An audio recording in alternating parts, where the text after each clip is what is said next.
বাসর রাতে কি স্ত্রীকে কিছু হাদিয়া বাধ্যতামূলক সমাজের রীতি অনুযায়ী কি দিতে হয়? যেটা অনেক সময় দেখা যায় যে কিছু না কিছু স্ত্রীরা চায়, অত তাদেরকে কেউ শিখায় দেয়। মানে এটা কি ছোট মোহরের মতো নাকি না, এই বিষয়টা আপনি কিভাবে দেখেন? এটার সাথে মোহরানোর সাথে কোনো সম্পর্ক নয়। আর নিজের স্ত্রীকে হাদিয়ে দিবে না দিবে এটা স্বামীর ব্যাপার।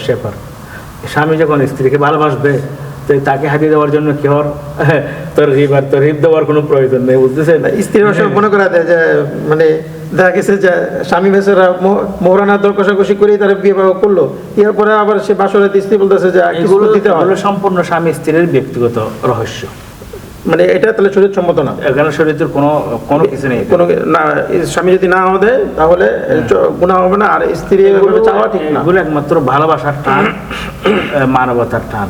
জি, স্বামীর সাথে স্ত্রীর সাথে স্বামীর যখন মহব্বত থাকবে তখন হাদিয়া আনার জন্য কেউকে বলতে হয় না, অটোমেটিক্যালি স্বামী হাদিয়া নিয়ে আসবে। জি জি জি, বহুত বহুত শুকরিয়া শেখ, জাযাকাল্লাহু খাইর। দীর্ঘ সময় আপনি আমাদেরকে দেওয়ার জন্য আল্লাহ তাআলা আপনাকে জাযা খাইর দান করুন। আমিন আমিন।